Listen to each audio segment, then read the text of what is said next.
ఎల్సీయూలో పార్టా కాదా రాండి ఈ రోజు మనం క్లారిటీ చేసేసుకుందాం అనమాట. చూసుకున్నట్లయితే ఈ పదం ఒకసారి అనండి.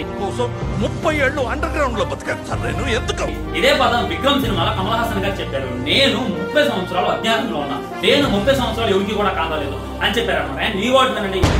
30 సంవత్సరాల నుంచి ఒకరిని ఆఫ్లైన్ లోనే ఉంచాను. ఇది చూస్తున్నట్లయితే కూలీలో ఉన్నటువంటి కూలీ ట్రైలర్ లో ఉన్నటువంటి డైలాగ్. ఈ డైలాగ్ ఒక వ్యక్తి గురించి తెలియజేస్తుంది. అంటే ఖచ్చితంగా కూలీ సినిమాలో మన విక్రమ్ కమల్ హాసన్ గారి ఎంట్రీ ఉంటుంది, ఢిల్లీ ఎంట్రీ ఉంటుంది, మన రోలెక్స్ యొక్క ఇంట్రడక్షన్ ఉంటుంది. మాక్సిమం ఎల్సీయూలో కనెక్ట్ చేస్తారు అని చెప్పి చాలా మంది అయితే 100% డిక్లేర్ వచ్చేస్తున్నారు. ఈ ఒక్క పాయింట్ చాలుదా ఎల్సీయూలో భాగమే విక్రమ్ కి కూలీకి లింక్ ఉంది అని చెప్పి చాలా మంది కామెంట్ చేస్తున్నారు. మీరే కాదు నేను కూడా ఇద్దరు వెయిట్ చేస్తున్నా. నిజానికి లోకేష్ కనకరాజ్ గారు అఫీషియల్ గా డిస్కషన్ చెప్పారన్నమాట. కూలీ అనేటటువంటిది ఎల్సీయూలో పార్టే కాదు, అది ఒక కమర్షియల్ సినిమా, మీరు వెళ్ళండి ఎంజాయ్ చేయండి, సాటిస్ఫై అవుతారని చెప్పిండు. మనం గూగుల్ అడిగినా కానీ ఎల్సీయూలో పార్ట్ కాదని చెప్తున్నారు. కానీ మనం ఈ హైడెన్ డీటెయిల్స్ పట్టేనా ఈ విధంగా రజనీకాంత్ గారు కమల్ హాసన్ గారిని ఒకే